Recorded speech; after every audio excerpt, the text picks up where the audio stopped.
नमस्कार बच्चों। आज की क्लास में हम माध्यमिक शिक्षा बोर्ड राजस्थान अजमेर द्वारा कक्षा 12 विषय रसायन विज्ञान का जो मॉडल पेपर जारी किया गया है उसको हम हल करेंगे। तो सेम इसी प्रकार का प्रश्न पत्र आपको आपकी बोर्ड एग्जाम में देखने को मिलेगा। तो प्रश्न पत्र को हल करते स्टार्ट करते क्लास को। सबसे पहले जब भी आप बोर्ड एग्जाम का प्रश्न पत्र देते जाओ तो आपको जो पेपर मिलेगा उस पेपर में समय और पूर्णांक तो आप जानते हो।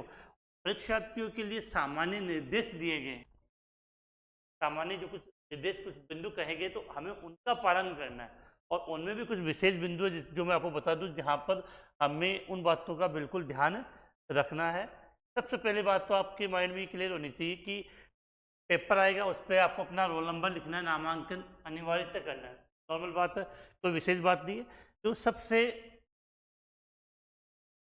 जो आपको बता रहा हूं जो यहाँ पर बच्चे गलती करते हैं, क्वेश्चन नंबर 4, क्वेश्चन नंबर 4 में जाके जो पॉइंट नंबर 4 यहाँ पर कहा गया है बच्चे उसमें गलती करते हैं कि जिन प्रश्नों में आंतरिक खंड है उन सभी का उत्तर एक साथ लिखें। समझने के हिसाब से करते हैं कि जैसे क्वेश्चन नंबर 16 है और क्वेश्चन नंबर 16 के अंदर 3 क्वेश्चन दे दिए आपको ए, बी और सी। हम क्या करते हैं कि दो तो हमें आता है, तीसरा नहीं आता है, तो दो तो हम कर लेंगे एक साथ ए और बी और तीसरा करेंगे बाद में, तो वो चीज़ गलत है।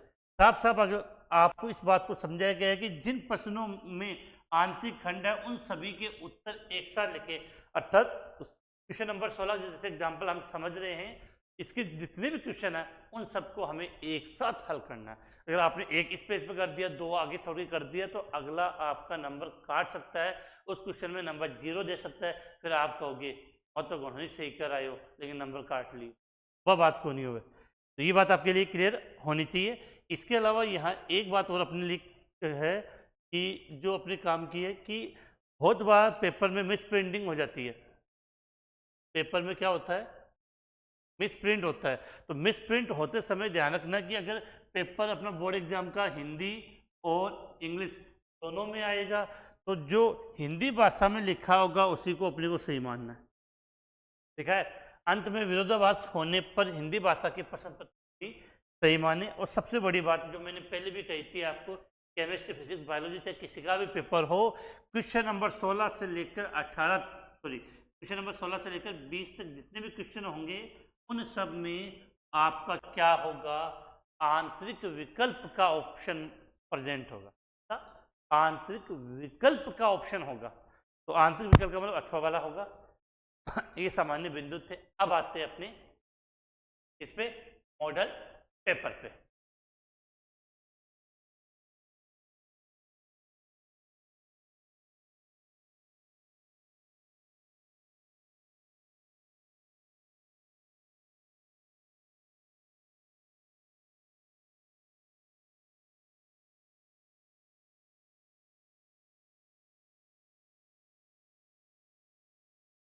तो कक्षा 12 रसायन विज्ञान का मॉडल पेपर हल करना स्टार्ट करते हैं। सदैव की तरह अगर आपको यदि इन क्वेश्चनों का आंसर आता है तो कोशिश करें मुझसे पहले इसका आंसर बताने की। क्वेश्चन नंबर 1 आपकी है कि यह एक आदर्श विलयन का गुण है। तो आदर्श विलयन का गुण पूछ रहा है, यहाँ उसकी प्रॉपर्टी की बात हो रही है। तो पहला पॉइंट ये कि वह राउल्ट के नियम को मानता है। दूसरा बिंदु इसका डेल्टा एस मिश्रण 0 है, डेल्टा वी मिश्रण 0। तो हम जानते हैं कि ये तीनों की तीनों बातें, ये तीनों की तीनों पॉइंट है वो राउल्ट के नियम के लिए लागू होता है। अर्थात इस क्वेश्चन का जो राइट आंसर होगा वो क्या होगा, उपरोक्त सभी। इसके बाद अगला क्वेश्चन आपसे पूछा गया है, जंग लगना, लोहे पर जंग लगता है तो लोहे में जंग लगने में किसका मिश्रण होता है। तो देखो नॉर्मली लोहे को जो जंग लगता है उसका हम फॉर्मूला क्या लिखते हैं यहाँ पे, Fe2O3.XH2, ये तो कम से कम लिखते हैं। तो बाकी भी अगर आप नहीं पकड़ पाओ तो कम से कम Fe2O3 तो अपने को मिलेगा। अब ये जो ऑप्शन चारों है उसमें अगर आप देखोगे तो आपका राइट आंसर क्या हो जाएगा, Fe2O3 व FeOH होल्ट्राइज का मिश्रण होता है जो लोहे पर जंग लगने का होता है। इसके बाद आगे बात करें हम कि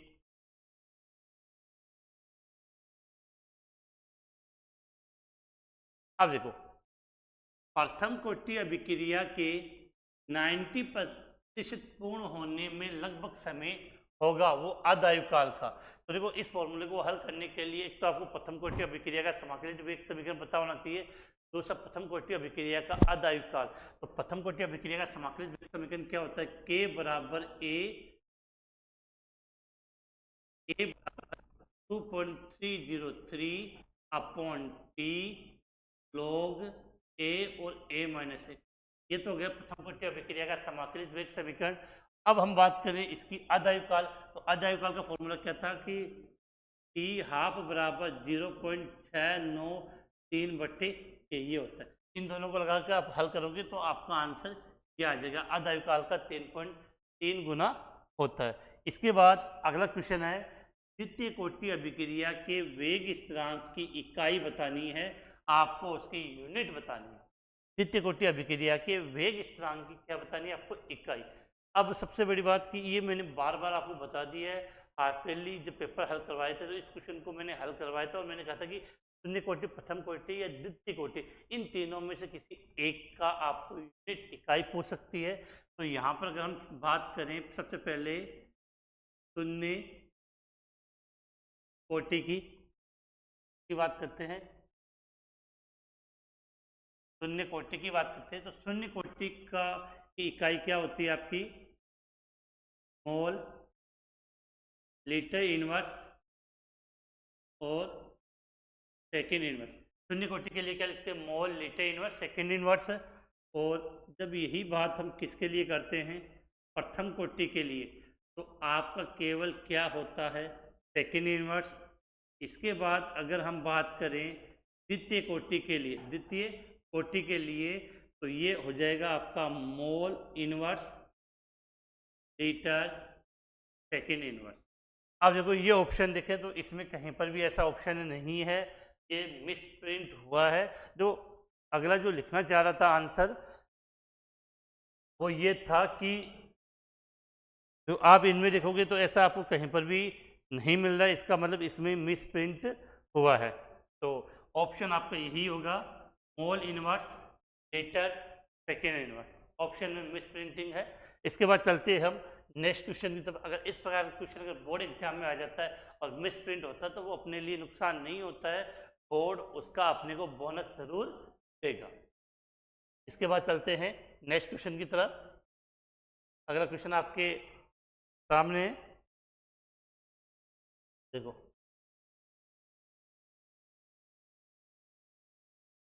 क्या है कि जैसे जैसे परमाणु संख्या बढ़ती है, लेंथेनाइडों के परमाणु आकार में क्या होती है? हमें पता है लेंथेनाइड संकुचन होता है जिससे इनका परमाणु आकार क्या होता है?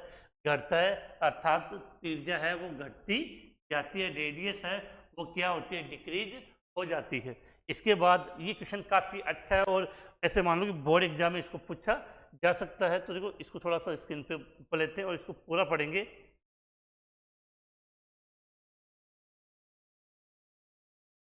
अब देखो क्वेश्चन आपसे पूछा गया था EDTA 4 माइनस की समन्वय संख्या क्या होती है? देखो तुम समझते हैं। पहली बात तो इसका पूरा नाम क्या होता है? इसका पूरा नाम हम यहाँ लिखते हैं कि एथिलीन डाईएमीन टेट्रा एसिटेटो।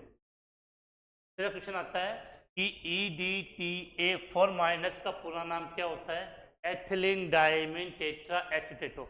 इसके बाद ये किस प्रकार का लिगेंड है? तो ये अपने को पता होना चाहिए, ये हेक्सा तंतुक लिगेंड होता है। क्या होता है? हेक्सा तंतु लिगेंड होता है।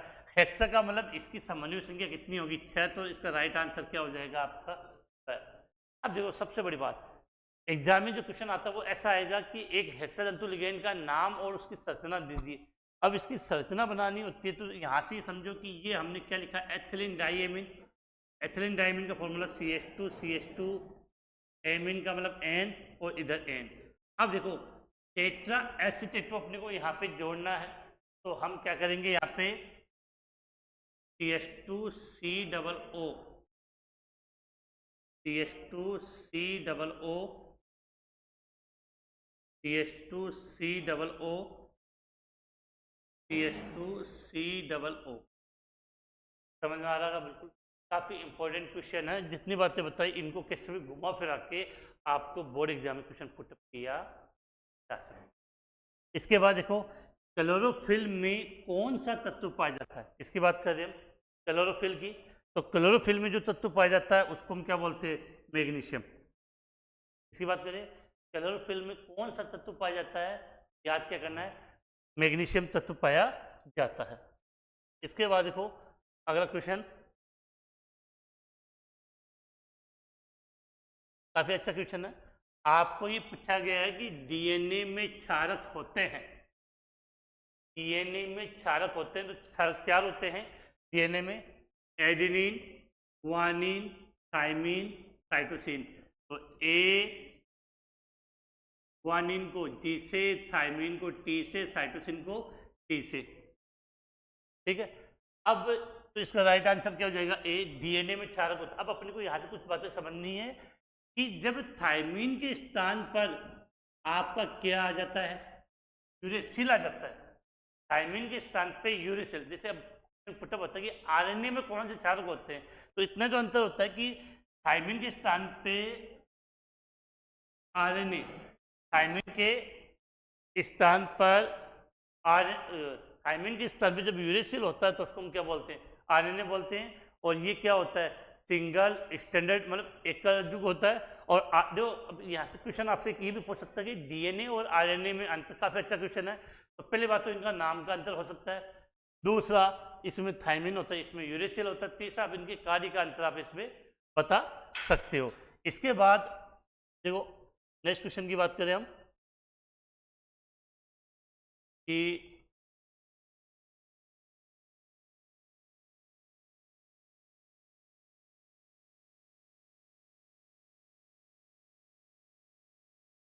नेक्स्ट क्वेश्चन समझो आपके लिए कि निम्नलिखित में से कौन सा यौगिक प्रकृति में प्रचुर मात्रा में, सर्वाधिक मात्रा में पाया जाता है? तो इसका राइट आंसर क्या होता है? सेल्यूलोज। क्या होता है? सेल्यूलोज। अब देखो यहाँ तो क्वेश्चन ये पूछा गया है, लेकिन एग्जाम में इसको थोड़ा आगे भी पूछ सकता है कि सबसे पहली बात तो कि सेल्यूलोज कहाँ पाया जाता है?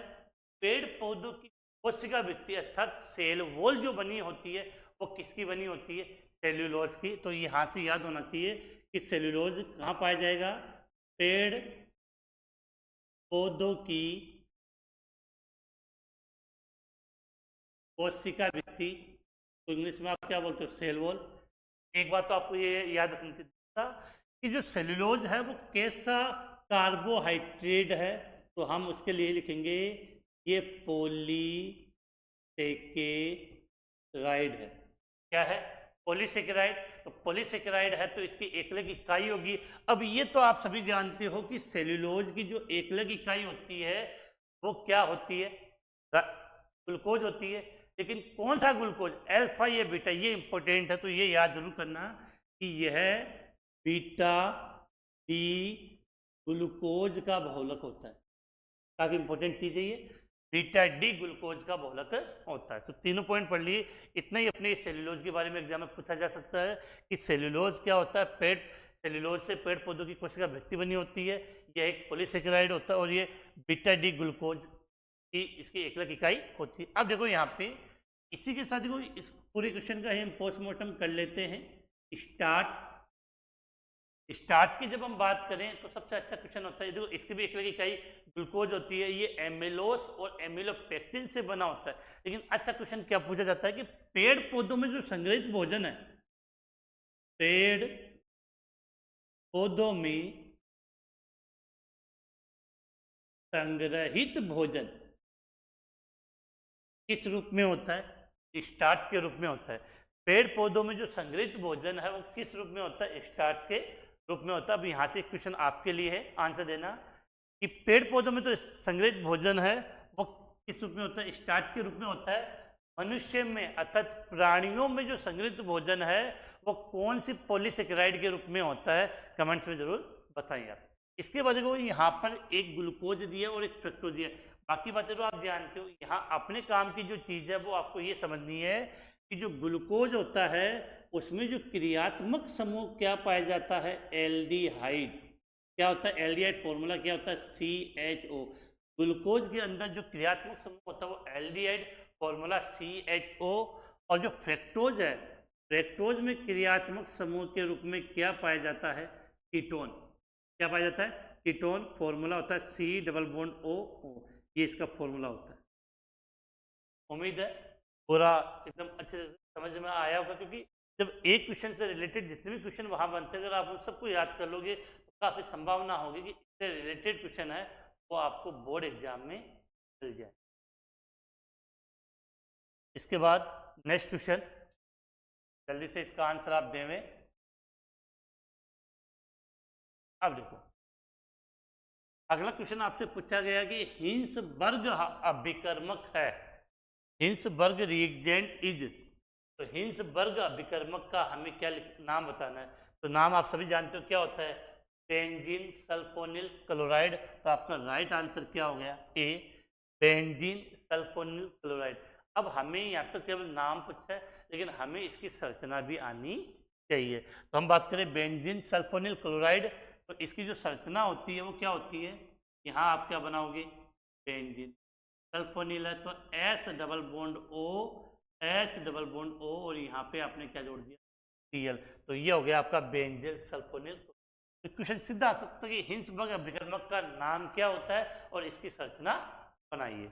इसके बाद नेक्स्ट क्वेश्चन काफी अच्छा क्वेश्चन दिया आपके लिए कि benzene diazonium chloride, benzene diazonium chloride X से क्रिया करके एक रंजक देता है, अभिकारक X है। अब देखो पहली बात तो जो X आपको यहाँ पूछ रहा है वो इन चारों में से कोई होगा, और आपने अगर बेंजीन डाइएजोनियम लवण की युग्मन अभिक्रिया पढ़ी हो तो वहां से आपको पता चलेगा कि इसका राइट आंसर क्या होगा, आपका C6H5NH2। अब मतलब क्या नाम होता है इसका, एनिलीन। तो आपको ये रिएक्शन आनी चाहिए। अब ये रिएक्शन कैसे होती है वो मैं आपको यहाँ स्क्रीन पे बताता हूँ।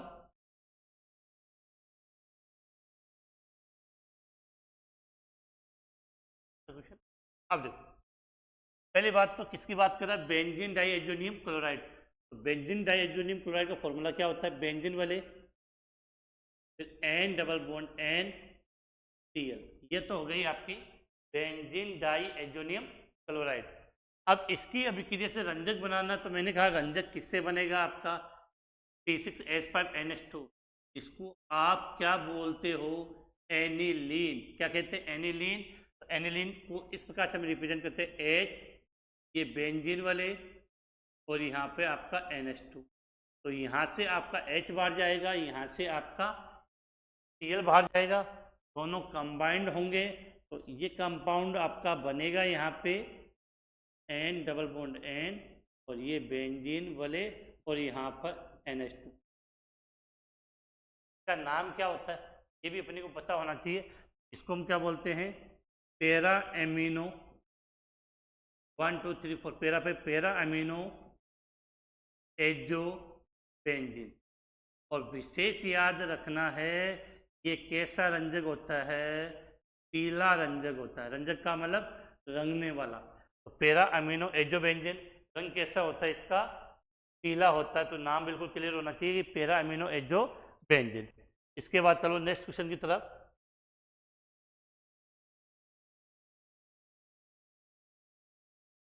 देखो काफी अच्छा क्वेश्चन है कि एल्कोहल सोडियम के साथ अभिक्रिया करने पर कौन सी गैस उत्पन्न करता है। मतलब एल्कोहल की क्रिया किससे कराओगे, सोडियम धातु के साथ, तो कौन सी गैस बनती है। तो राइट आंसर क्या हो जाएगा इसका, हाइड्रोजन। कौन सी गैस बनती है, हाइड्रोजन है। मैंने कहा रिएक्शन अपने को आनी चाहिए। तो एल्कोहल को हम रिप्रेजेंट किससे करेंगे, ROH। क्रिया किससे कराओगे, सोडियम से। एल्कोहल के मैंने कितने मॉलिक्यूल्स लिए यहाँ पे, दो। तो यहाँ पर देखो क्या होगा कि यहाँ से तो और दो ही सोडियम लेंगे तो यहाँ से RO और यहाँ से आपका सोडियम, ये मिलकर क्या बना लेगा, 2RONA। क्या बोलते हैं इसको, सोडियम एल्कोक्साइड।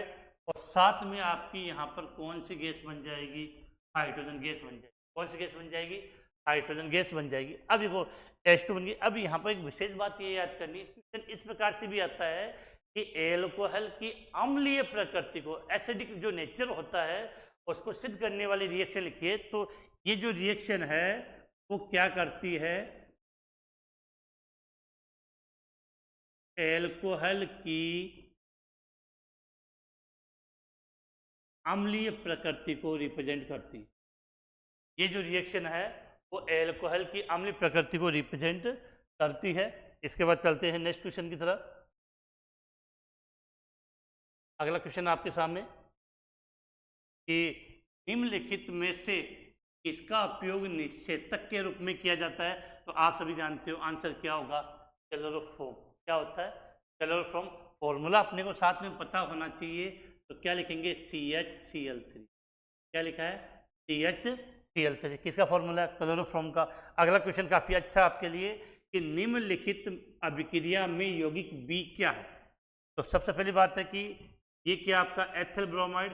एथिल ब्रोमाइड की क्रिया आप कराओगे पोटेशियम साइनाइड से, तो आपका क्या बनेगा, ए, और ए का जल अपघटन करोगे तो क्या बनेगा। तो इसका राइट आंसर तो क्या होगा, प्रोपेनोइक अम्ल।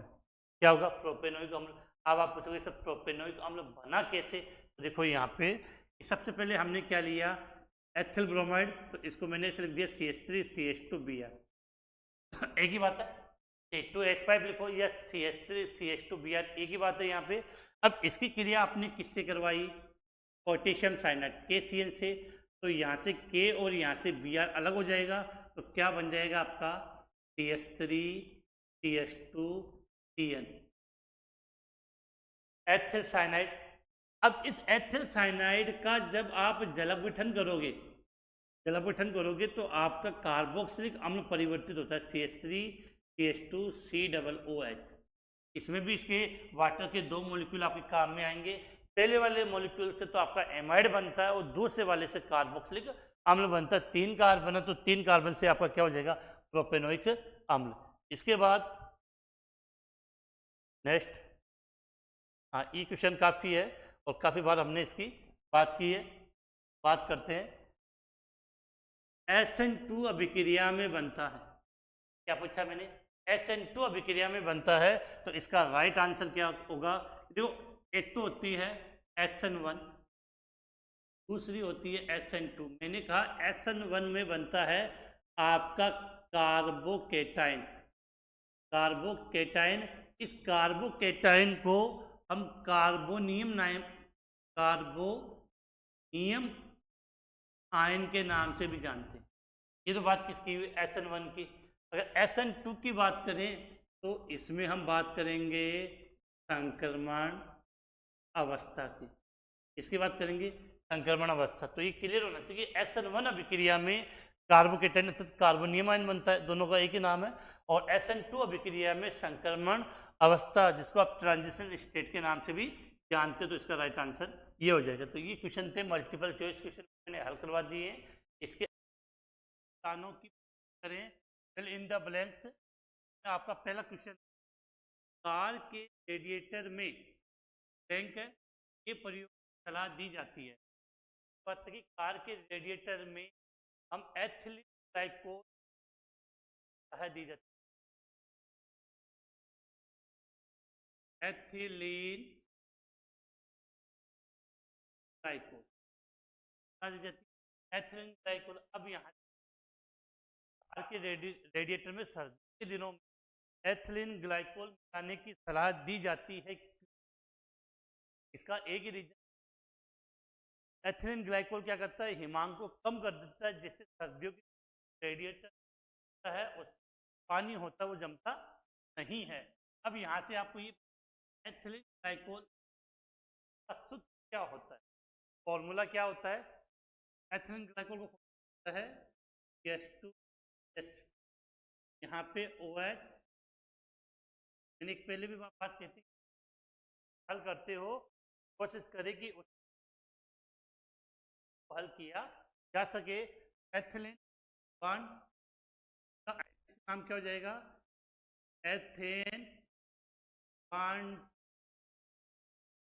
डाइओल, N1 डाइओल इसका आईपीसी नाम हो जाएगा। इसके बाद चलते हैं, नेक्स्ट क्वेश्चन आपके सामने है, विभवांतर को नापते हैं, विभवांतर को नापते हैं। अंतर को नापने की जब हम बात करते हैं, यहाँ से विभवांतर को आप किससे नापते हो? वोल्ट मीटर से, वोल्ट मीटर से विभवांतर को नापते हैं, वोल्ट मीटर से नापते हैं, नापते हैं। इसके बाद वो नेक्स्ट क्वेश्चन,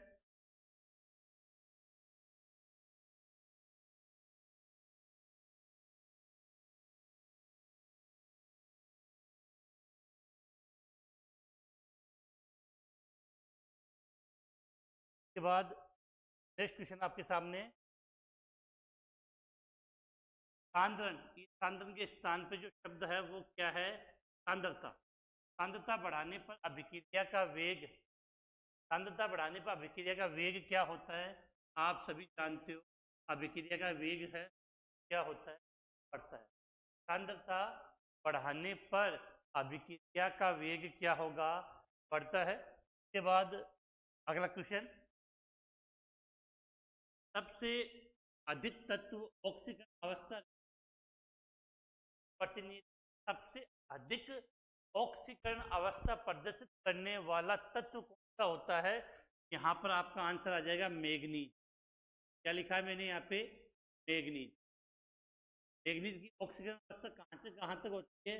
मैग्नीज प्लस से मैग्नीज +7 तक ऑक्सीकरण अवस्था प्रदर्शित, मैग्नीज से प्लस ऑक्सीकरण अवस्था प्रदर्शित करता है। गुड मॉर्निंग सभी को। मैग्नीज है वो +2 से +7 अवस्था करता है। अगर आपको इसके आंसर आते हैं तो आप कमेंट्स में बता सकते हो। अगला जो क्वेश्चन है आपका, ये था CONH3 5NO+2 आयन का आपको क्या बताना है? IUPAC नाम आपको लिखना है। देखो लिगेंड कौन सा है? एमीन। कितने हैं? 5। 5 से क्या हो जाएगा आपका? पेंटा एमीन।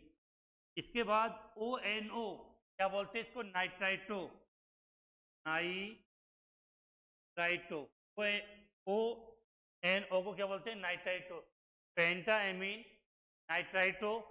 अब देखो, केंद्रीय धातु क्या? कोबाल्ट। धनायन है तो कोबाल्ट का कोबाल्ट आएगा, कोबाल्ट। और इसका ऑक्सीकरण अंक है 3rd। और क्या यही पूरा आयन, जब नाम लिखा जाता है संकुल का तो पूरा एक साथ लिखा जाता है। इस कंपाउंड का नाम क्या हो जाएगा? CONH3 5ONO+2 आयन का आईपीसी नाम क्या लिखोगे? Penta ammine nitrito cobalt third ion.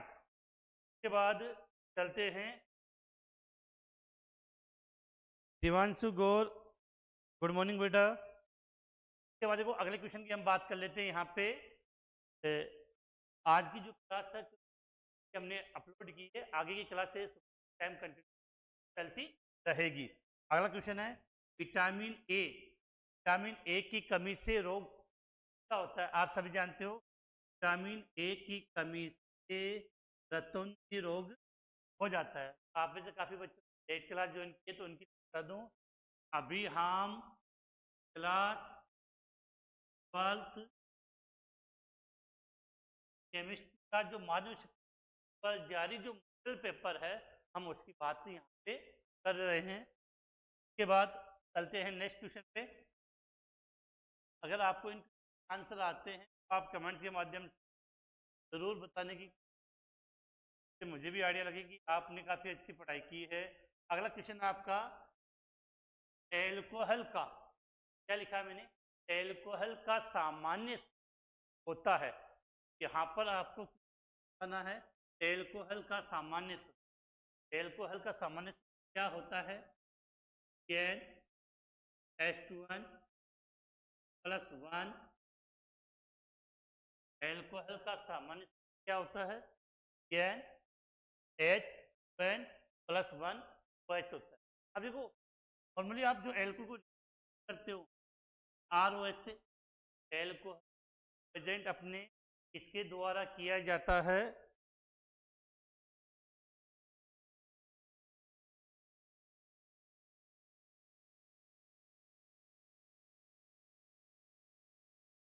शाबाश बेटा, आवाज बढ़ाओ बेटा, आवाज तो आएगी आज। आज केवल क्लास ऐसी थी, कल से अपनी इस क्लास को कंटिन्यू करिए। मॉर्निंग में सुबह 7 से 8 अपनी डेली लाइव क्लास है वो रहेगी। इसके बाद चलते हैं अगले क्वेश्चन। ये हो गया, एल्किल हैलाइड के साथ Hg2 अभिक्रिया से एल्किल हैलाइड हैलाइड के साथ Hg2 की अभिक्रिया से क्या बनता है? रिएक्शन को समझते हैं। एल्किल हैलाइड को आप RX से अभिक्रिया किससे करवानी है? Hg2। रिएक्शन किस प्रकार से होती है तो आप यहाँ देखना, एल्किल हैलाइड का यहाँ पे RX, अब Hg2 है Ag, अब जो यहाँ Hg2 है तो हम एल्किल हैलाइड हमें कितना लेना पड़ेगा? यहाँ पे 2 लेने होंगे। एल्किल हैलाइड को मैंने यहाँ उल्टा लिख दिया XR। अब उत्पाद को अपने बताना है, यहाँ से X, यहाँ से 2Hg और यहाँ से X, ये आपका अलग हो जाएगा। शेष क्या बचता है? यहाँ पे ROR, ROR यहाँ हो जाएगा ROR प्लस HgX। अब ROR को आप क्या बोलते हो? सर, अर्थात इस अभिक्रिया से बनता क्या है? ईथर बनता है। इस अभिक्रिया से बनता क्या है? ईथर बनता। तो एल्किल हैलाइड के साथ Hg2 की अभिक्रिया से क्या बनता है? बनता। अब सबसे अच्छा क्वेश्चन, और ये तो मान के चलिए आपकी बोर्ड एग्जाम में आने वाला क्वेश्चन है। DDT का पूरा नाम है, DDT का पूरा नाम है। एग्जाम में इसकी संरचना भी आपसे पूछी जा सकती है। बताइए कि DDT का पूरा नाम क्या होता है? जल्दी से हम क्लास को कंटिन्यू करते हैं।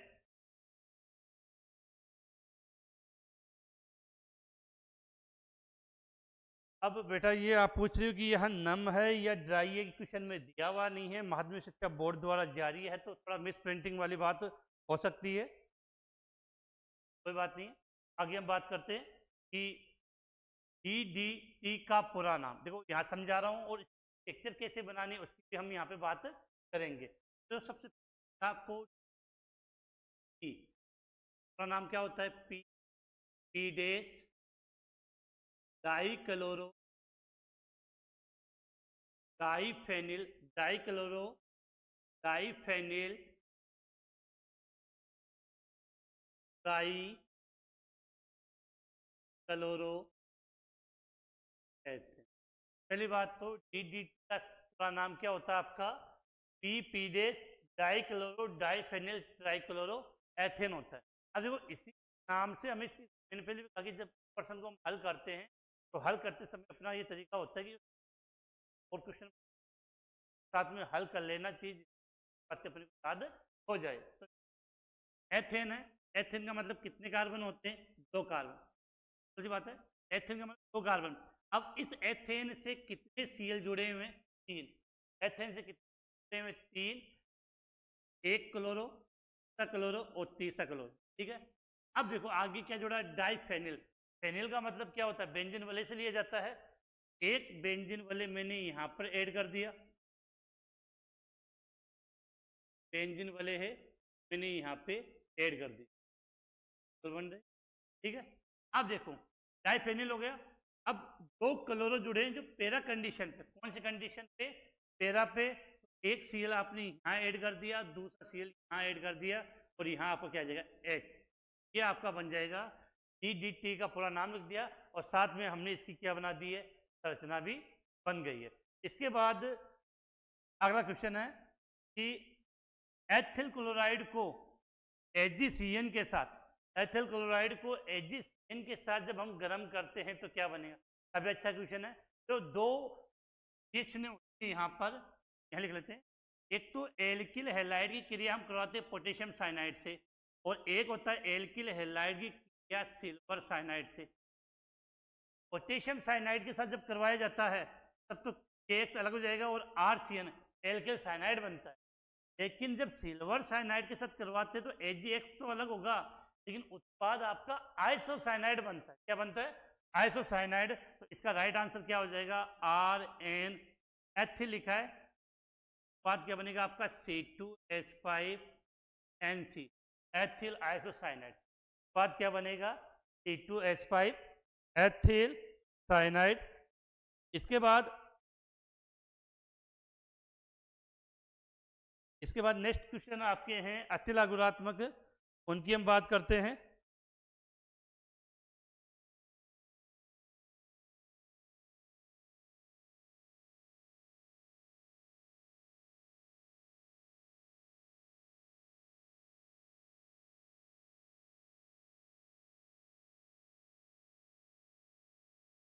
के बाद अपने अगले नेक्स्ट क्वेश्चन जो आपकी अतिला गुणात्मक क्वेश्चन है।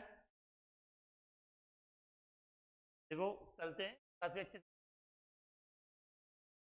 से हमें काफी क्वेश्चन है वो बोर्ड एग्जाम में देखने को जरूर मिलेंगे। अब यहाँ से आपके जो क्वेश्चन है वो वेरी शॉर्ट क्वेश्चन है, यहाँ पे कि हम बात कर लेते हैं। अब देखो स्टार्ट करते हैं। तो हमने इस पेपर में मल्टीपल चॉइस क्वेश्चन है और फिल इन द ब्लैंक वाले क्वेश्चनों के बारे में बात कर ली थी। अब उसके आगे की क्लास की हम बात करते हैं। अगला क्वेश्चन आपसे पहला क्वेश्चन ये पूछा गया है, इन्हीं दो ऐसे विलयन के उदाहरण दीजिए जो राउल्ट के नियम से ऋणात्मक विचलन प्रदर्शित करते हैं। ऋणात्मक विचलन का मतलब हमें ऐसे दो विलयनों के बारे में बताना है जो राउल्ट के नियम से क्या प्रदर्शित करता है? धनात्मक विचलन प्रदर्शित करता है। काफी अच्छा क्वेश्चन, इसे रिपीट कर रहा हूं। राउल्ट का नियम है, उससे धनात्मक विचलन, ऋणात्मक विचलन, आदर्श और अनादर्श विलयन की बात है। इस बात है कि हमें यहाँ पर एग्जाम्पल है वो याद होना चाहिए। हम बात कर रहे हैं किन्हीं दो ऐसे विलयन उदाहरण दीजिए जो राउल्ट के नियम रिप्रेजेंट प्रदर्शित करते हैं। एक एग्जाम्पल तो आप यहाँ पर लिख सकते हैं, कार्बन डाइऑक्साइड प्लस एसीटोन। एक एग्जाम्पल तो मैंने क्या लिख दिया? Carbon dioxide plus acetone.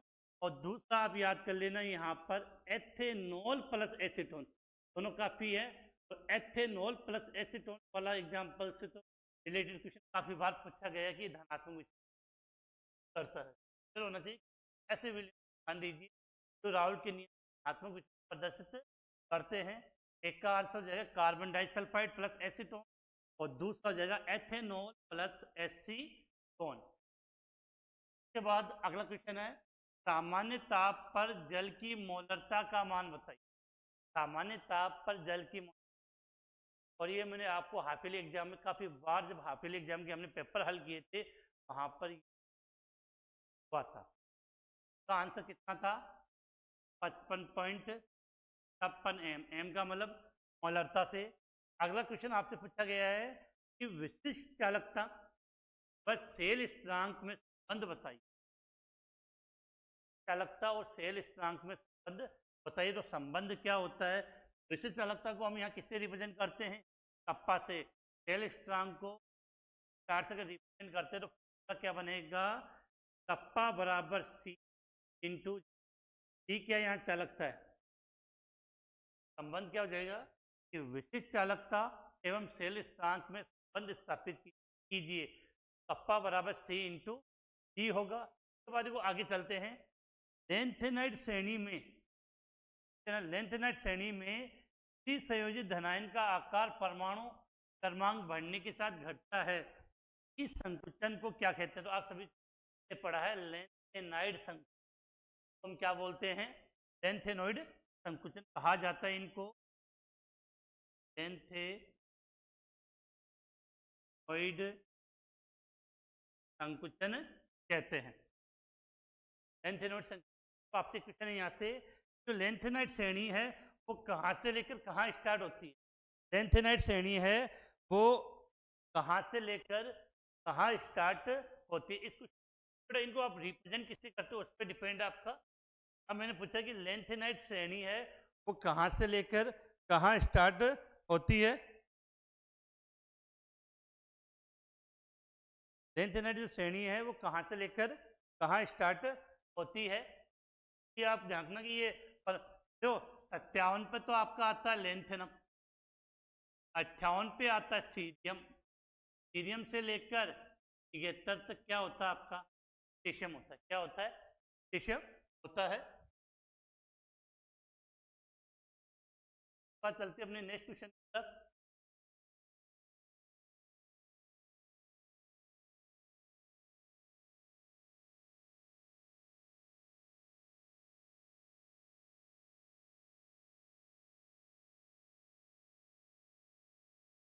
अगला क्वेश्चन देखो, NiCO4, NiO है जो बड़ा है, NiCO4 में निकिल के ऑक्सीकरण अंक की बात करनी कि निकिल का इसमें काफी मिस है, निकिल का हमें ऑक्सीडेशन रेट कैलकुलेट यहाँ पे करना है। यहाँ पर अगर हम समझने की बात करें, यहाँ पर आप एक बात गौर से, सबसे पहले तो इस CO को समझो, CO क्या है। CO क्या नाम है इस लिगेंड का? कार्बोनिल लिगेंड है। यहाँ पर हम कार्बन डाइऑक्साइड नहीं बोलेंगे, ये कैसा लिगेंड है? कार्बोनिल लिगेंड है। और इस प्रकृति कैसी होती है? उदासीन होती है। कैसी होती है? उदासीन होती है। प्रकृति कैसी होती है? उदासीन है।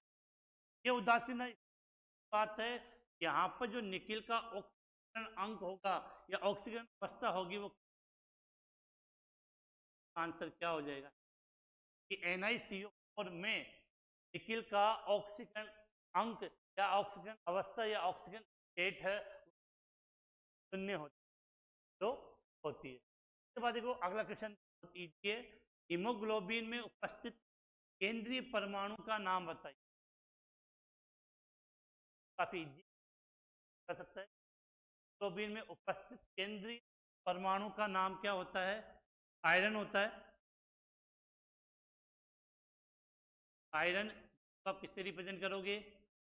Fe से लिखोगे आप, Fe से लिखा जाएगा। इसके बाद बात करते हैं, ये क्वेश्चन अच्छा है बेटा, चार्ज के दो अवयवों के नाम लिखिए। चार्ज है वो दो अवयवों से मिलकर बना होता है। चार्ज के जो दो कंपोनेंट हैं, टू कंपोनेंट्स है, के नाम लिखने। एक का नाम तो क्या होता है? एमिलोस। दूसरा होता है एमिलोपेक्टिन। चार्ज के दो अवयवों के नाम लिखना है, तो पहला नाम तो क्या हो जाएगा? एमिलोस। और दूसरा नाम क्या होगा आपका? एमिलोपेक्टिन।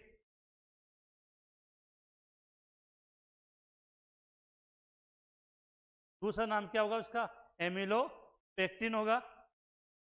तो चार्ज के दो अवयवों के नाम लिखने, चार्ज के दो अवयव एमिलोस और एमिलोपेक्टिन। अब देखो यहाँ से एक क्वेश्चन अच्छा पुटअप होता है और आगे इस पेपर में आपको शायद मिल भी जाएगा। तो आपने इसकी को हम बात करते हैं, यहाँ पे दो पॉइंट आपके लिए बहुत ज़्यादा पूछे जाते हैं। एक तो स्टार्च, दूसरा ग्लाइकोजन और तीसरा सेल्यूलोज। तीनों की बात कर लेते हैं। पहली बात, तीनों का मेन रीजन कि क्या है यहाँ पे? पॉलीसेकेराइड है। तीनों की तीनों यहाँ पर क्या है? पॉलीसेकेराइड है। अभी वो विशेष पॉइंट याद करना है, स्टार्च होता है वो पेड़ पौधों में संग्रहित होता है। प्रश्न आता है कि पेड़ पौधों में, पादपों में, प्लांट में जो संग्रहित भोजन है वो किस स्टार्च के रूप में होना चाहिए? पेड़ पौधों में संग्रहित भोजन किस रूप में पाया जाता है? स्टार्च के रूप में। पेड़ पौधों में संग्रहित भोजन किस रूप में पाया जाता है? स्टार्च के रूप में। इसके बाद देखो बात करें ग्लाइकोजन की, किसकी बात करें? ग्लाइकोजन की। ग्लाइकोजन के आता है कि प्राणियों में, मनुष्य में, जंतुओं में तो संग्रहित भोजन है वो किस? ग्लाइकोजन में। यहां से याद करना है अपने को कि प्राणियों में संग्रहित भोजन, प्राणियों में जो संग्रहित भोजन है वो किस? ग्लाइकोजन। इस कारण से इस ग्लाइकोजन को हम प्राणी स्टार्च के नाम से भी जानते हैं। इसके बाद सेल्यूलोज, जो मैंने लास्ट क्लास जब ली थी इसके बारे में मैंने अध्ययन किया था, आप बताया था कि सेल्यूलोज विशेष बात क्या थी कि पेड़ पौधों की जो कोशिका भित्ति बनी होती है, सेल वॉल बनी होती है, पेड़ पौधों की जो कोशिका भित्ति बनी होती है, सेल वॉल बनी होती है, वो किसकी होती है? सेल्यूलोज की होती है। आप अपने कमेंट्स या कोई भी परेशानी है वो बिल्कुल यहाँ पे बता सकते हो।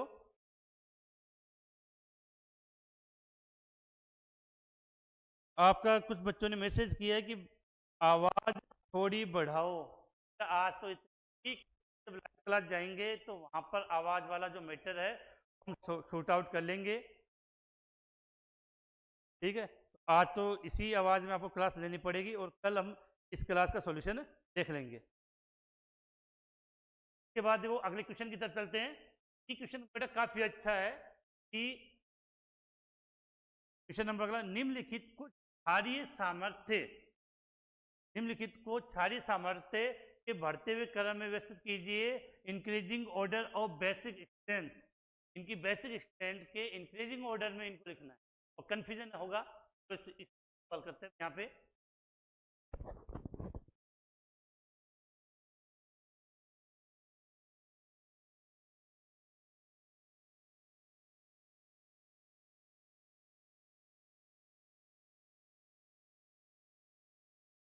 अब देखो की बात करते हैं कि क्षारीय सामर्थ्य के बढ़ते हुए क्रम में, अब यहां से मैं बता रहा हूं वो आप समझ कि एक तो हम लिखते हैं एल्किल एमीन, एक लिखते हैं अमोनिया और एक लिखते हैं एरिल एमीन, जैसे आपका एनिलीन हो जाता है। तीन चीजें, alkyl amine, ammonia, aryl amine. तो सीधी सी बात है कि अमोनिया का एक हाइड्रोजन हटा के आर जोड़ने पर तो आपका बन गया एल्किल एमीन और ए आर जोड़ने पर एरिल एमीन। अब देखो जब एल्किल समूह जुड़ता है तो प्लस आई प्रभाव बढ़ता है, क्षारीयता में क्या होगी? वृद्धि होगी। और एरिल अर्थात बेंजीन वाले फेनिल समूह जोड़ता है तो वो माइनस आई प्रभाव रिप्रेजेंट करता है, जिससे उसकी क्षारीयता में क्या आती है? कमी आती है। अब देखो इन तो यहां पर ये मेथिलेमीन है, अगर देखोगे तो इन चारों में सबसे अधिक क्षारीयता किसकी हो जाएगी? मेथिलेमीन की, नंबर एक। अब क्या होता है देखो, इस पर दो बेंजीन वाली जुड़ी हुई है, इस पर एक जुड़ा हुआ है, इस पर भी एक, लेकिन इसमें दो एल्किल जुड़ी हुई है। इसके बाद अगर कम की बात करें तो नंबर दो इससे कम होती है और तीसरी कम और नंबर चार इसकी। अब देखो हमें क्या पूछा? क्षारीयता के बढ़ते हुए क्रम में लिखना, तो जिसकी कम है उसका पहले लिखा जाता है। सबसे कम इसकी होगी तो यहां लिखेंगे C6H5 ऑल ट्वाइस NH, से ज्यादा C6H5 NH2, उससे ज्यादा C6H5 H5 यहाँ पर है CH2 और सबसे ज़्यादा आपकी हो जाएगी CH3NH। तो ये क्या हो जाएगा कि क्षारीयता का क्या लिखा हमने? ये इनकी क्षारीयता का बढ़ताव क्रम हो जाएगा।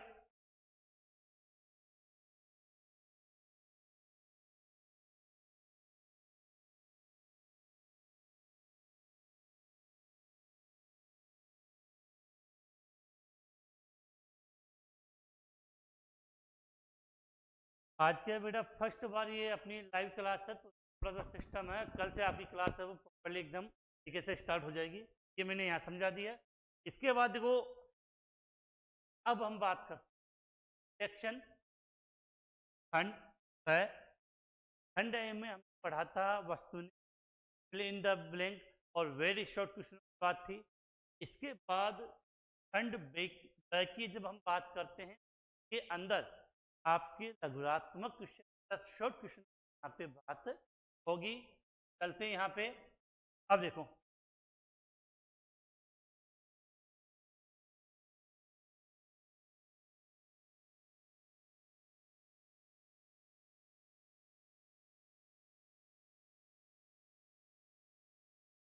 अब देखो, गुणात्मक person short answer type question. पहला क्वेश्चन है वो आपके चैप्टर नंबर 1 से दिया गया है, बिलियन वाले चैप्टर सॉल्यूशन से दिया गया है, वो भी न्यूमेरिकल है। अब न्यूमेरिकल में हमारे हैं काफ़ी परेशानियां आती है। न्यूमेरिकल में काफ़ी परेशानी आती है आप लोगों की, को कैसे हल करते हैं समझते हैं। इसको क्या है कि पानी में ग्लिसरॉल का फॉर्मूला दिया है का 1 बिलियन कितना है 500 ग्राम पानी में कुछ ग्लिसरॉल घोल के तैयार किया गया है। इस घोल का क्वथनांक 100 डिग्री पॉइंट 42 है। इस घोल को बनाते समय ग्लिसरॉल का कितना द्रव्यमान घोला गया है, पानी के लिए केबी का मान दिया गया है। अब देखो बात है कि यहाँ से अगर आपको इस सवाल को हल करना है, सवाल देख लिया। अब मुझे पता है कि इस सवाल में आपको क्या दिया है, केबी दिया है, क्वथनांक उन्नयन की बात कर रहा है। अब सीधा फॉर्मूला क्वथनांक उन्नयन पे चले जाओ। हमने सीखा था अपनी ऑनलाइन क्लास में डेल्टा टीपी बराबर केबी डॉट एम। ये फॉर्मूला तो आपको याद होगा कि डेल्टा टीबी बराबर केबी इंटू एम है। एम का मतलब था मोल लता, और हमें पता है कि मोल लता का फॉर्मूला क्या होता है। मोल लता का फॉर्मूला क्या था, विलेय का भार बट्टा विलेय का मोल द्रव्यमान, विलायक का भार, और ग्राम में लिया तो पूरे फॉर्मूले को 1000 से मल्टीप्लाई आपने कर। ये क्लियर हो जाना चाहिए कि डब्ल्यू बी और डब्ल्यू ए क्या है। बी तो विलेय के लिए है, तो ये है आपका ए का भार। डब्ल्यू ए क्या है, विलायक का भार। एम भी समझ जाओगे, विलेय का मोलर द्रव्यमान। क्या लिखा हमने, विलेय का मोलर द्रव्यमान।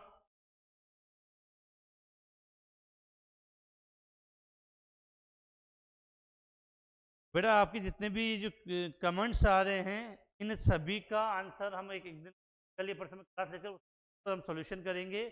क्लास का शेड्यूल क्या रहेगा आज आपको क्लास के बाद में टाइम पता चल जाएगा। इस समय अपनी लाइव क्लास होने वाली है। अब देखो क्या हो गया, अब इस एम का मान यहाँ पुट कर दो तो क्या हो जाएगा, डेल्टा ई बी बराबर K B into W B into बट्टे में क्या हो जाएगा, एम बी इंटू क्या आ गया। अब जो सबसे बड़ी बात, हमें क्या ज्ञात करना है, इस घोल को बनाने के लिए ग्लिसरॉल का कितना द्रव्यमान घोला गया है, अर्थात विलेय का भार ज्ञात करना है। विलेय का भार की अगर हम बात करें, विलेय के भार की बात करें तो हमें यहाँ डब्ल्यू बी ज्ञात करना है। डब्ल्यू बी विलेय का भार ज्ञात करना है। डब्ल्यू बी के लिए फॉर्मूला क्या हो जाएगा आपका, डब्ल्यू बी बराबर 7 वाली संख्या नीचे बाकी ऊपर, तो delta E B into M B into W A, और बट्टे में क्या आ जाएगा आपका के बी इंटू 1000। ठीक है, आपको समझ में आ गई होगी। अब एक बात है, अब आपकी सबसे बड़ी परेशानी इनका मान देखो, ये क्या होता है क्वथनांक उन्नयन, तो घोल का कितना क्वथनांक कितना दिया है 100.42, जल का क्वथनांक नॉर्मली 100 होता है। तो यहाँ पर देखो डेल्टा टीबी का मान कितना गया 0.42 डिग्री सेल्सियस। डेल्टा टीबी का मान 0.42 डिग्री सेल्सियस आ गया। उसके बाद कहते हैं एमबी, एमबी का मतलब होता है ग्लिसरॉल का मोलर द्रव्यमान। एमबी विलेय का मोलर द्रव्यमान, ग्लिसरॉल का मोलर द्रव्यमान आप यहाँ ज्ञात कर सकते हो। ग्लिसरॉल का फॉर्मूला क्या दिया आपको, C3H8O3। कितने कार्बन 3, एक कार्बन का होता है 12, हाइड्रोजन 8, एक हाइड्रोजन का होता है 1, और ऑक्सीजन कितने 3 ऑक्सीजन का होता है 16, एक का 16 होता है। अब इसको कर लो 12 बच्चे 36, 8 16 बच्चे 16 48। अब आप इसको कैलकुलेट कर लें, इसका मोलर द्रव्यमान आ जाएगा। क्या आ जाएगा बेटा इसका मोलर द्रव्यमान। तो 36, 8 44 और 44 में आप ये 48 जोड़ोगे तो इसका मोलर द्रव्यमान यहाँ से कैलकुलेट हो जाएगा। तो जल्दी से कमेंट से बताइए कि इसका मोलर द्रव्यमान कितना होगा।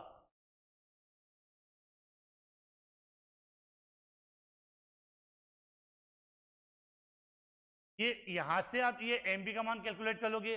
अब डब्ल्यू ए आपको सवाल में कितना दिया है, 500 ग्राम। डब्ल्यू ए सवाल में कितना दिया है आपको, 500 ग्राम। इसके बाद केबी का मान ये हो गया, ये केबी आ गया, ये डब्ल्यू ए आ गया। एमबी का कैलकुलेशन आप यहां से कर ही लोगे। और इसके बाद डेल्टा टीबी का मान मैंने बता ही दिया है, एमबी यहां से कैलकुलेट। इसके बाद आपका इसका आंसर आ जाएगा। कैलकुलेशन तो आपको ही करनी पड़ेगी। मेडिकल अपने जो केमिस्ट्री आते हैं ज़्यादा टफ नहीं आते हैं, बिल्कुल फॉर्मूला बेस आते हैं। तो अगर आपको फॉर्मूला आता है, केवल आपको वहाँ पर उन वैल्यू पुट करके उसको कैलकुलेट करना है, आपका आंसर आ जाएगा। तो इस आंसर को आप हल कर लोगे। इसके बाद जो चलते हैं अब नेक्स्ट क्वेश्चन की तरफ, का हल करके इसको आप हल करके इसका आंसर जरूर बताएं। तो हल करके आप इसका आंसर जरूर बताएं। इसके बाद देखो आगे बात करते हैं नेक्स्ट क्वेश्चन की।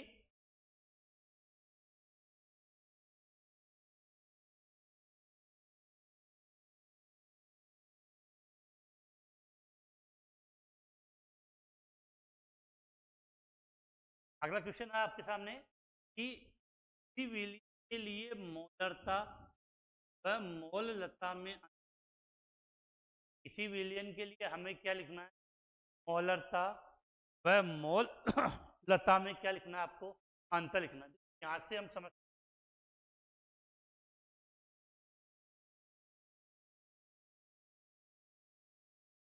मोलरता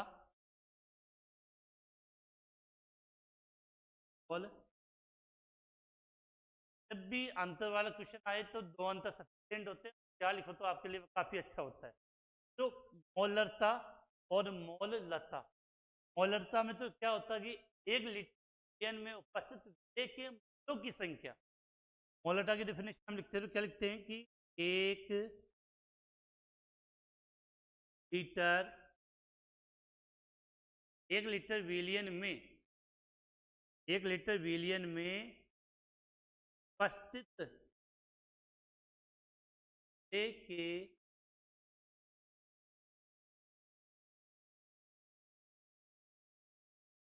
संख्या मोलरता आती है। एक लीटर विलियन में विलेय के मोलों की संख्या क्या कहलाती है, मोलरता कहलाती है।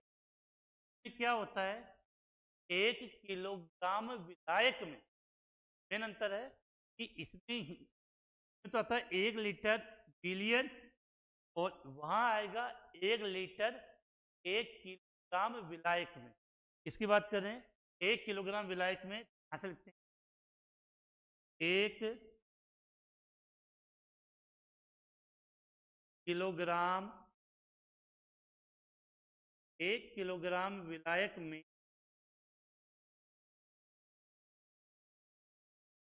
1 किलोग्राम विलायक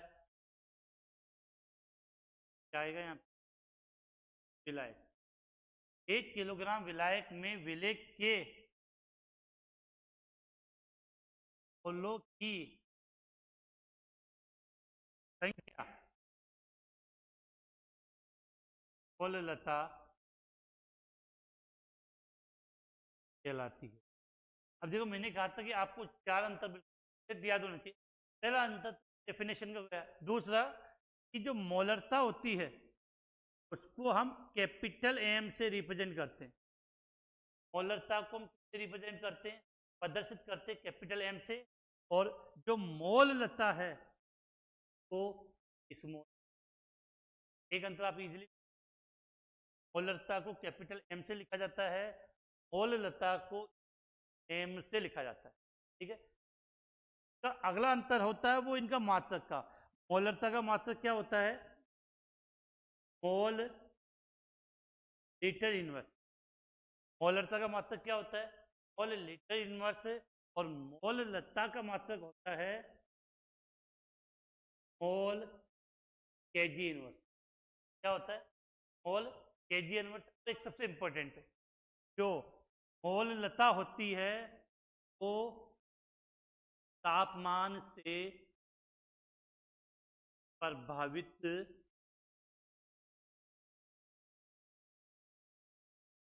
मोल लता होती है, तापमान से प्रभावित नहीं, और आपकी जो मोलरता होती है वो तापमान से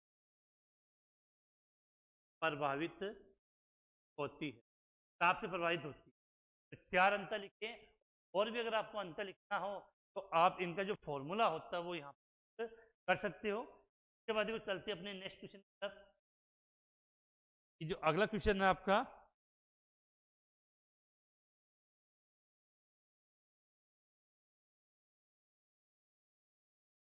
इसके बाद अगला क्वेश्चन है आपके क्वेश्चन नंबर 7।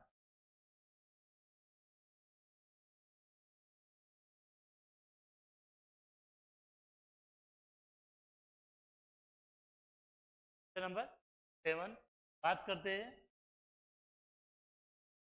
की व्याख्या कीजिए। पहला पूछा आपसे, संक्रमण रंगीन आयन बनाते हैं। एक तो ये समझाना था, संक्रमण तत्व रंगीन आयन बनाते हैं क्यों? क्योंकि पास क्या होते हैं? अयुग्मित इलेक्ट्रॉन होते हैं। शॉर्ट में आंसर लिखना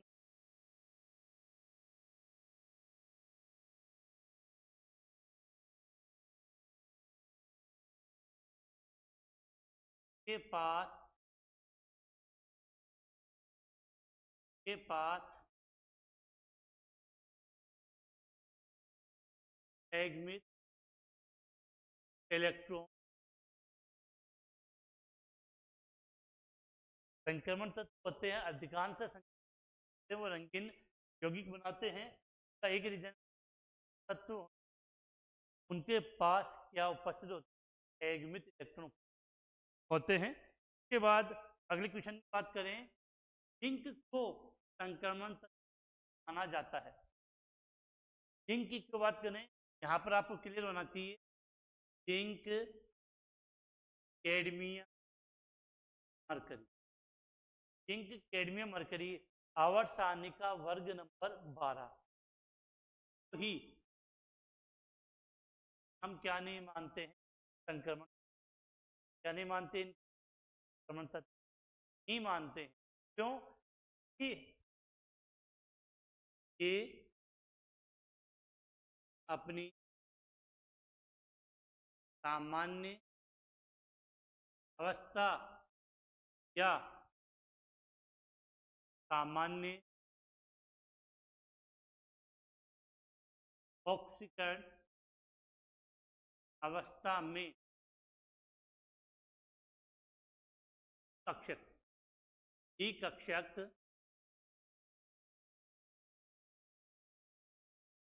का होता है।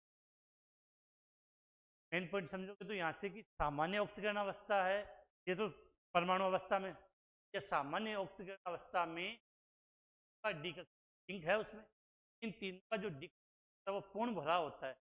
इस संक्रमण भाषा क्या होती है कि वे तत्व जिनका डी कक्षक है वो अपने सामान्य या ऑक्सीकरण अवस्था होती है उस पूर्ण भरा ना हो, आंशिक।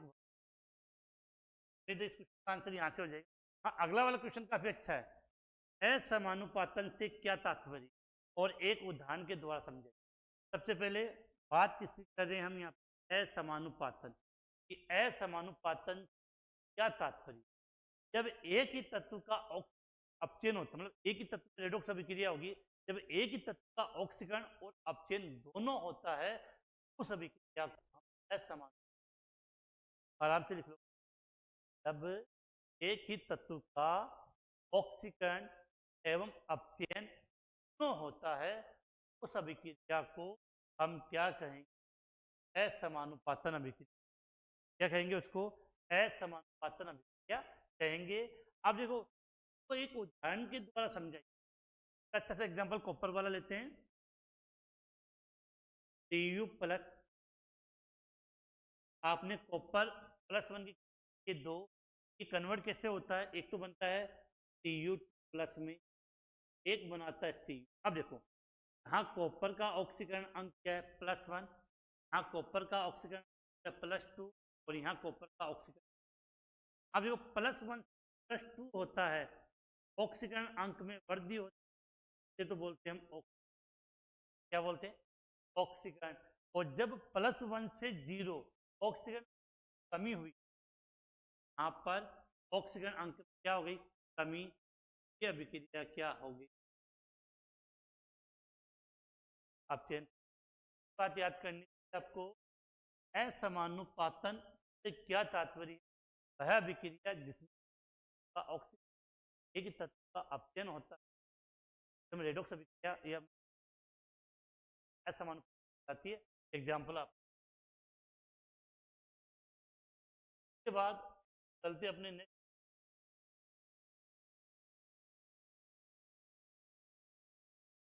कि संयोजकता बंध सिद्धांत शॉर्ट में क्या बोलते हैं, पीटी के द्वारा के आधार पर संकुल जो F6 वो बड़ा है, गलत, ई एफ कोष्टक बंद और माइनस कोबाल्ट है यहाँ पे, का आपको क्या बताना, ऑक्सीकरण अवस्था, संक्रमण, ज्यामिति एवं चुंबकीय प्रकृति को समझाइए। तो आपसे 4 चीजें पूछी, एक तो पूछिए ऑक्सीकरण अवस्था, तो कोबाल्ट का जब आप यहाँ पे ऑक्सीकरण अंक कोबाल्ट का जब आप ऑक्सीकरण अंक निकालोगे कितना आएगा, +3 आएगा। संक्रमण, संकरण पूछा आपको, संकरण कितने टुकड़े में, 6 का मतलब यहाँ पर संकरण आपका हो जाएगा sp3d2। ज्यामिति पूछी है, जब संकरण आपका sp3d2, जब संकरण आपका sp3, ज्यामिति आकृति कैसी होती है, अष्टफल की, क्या होती है,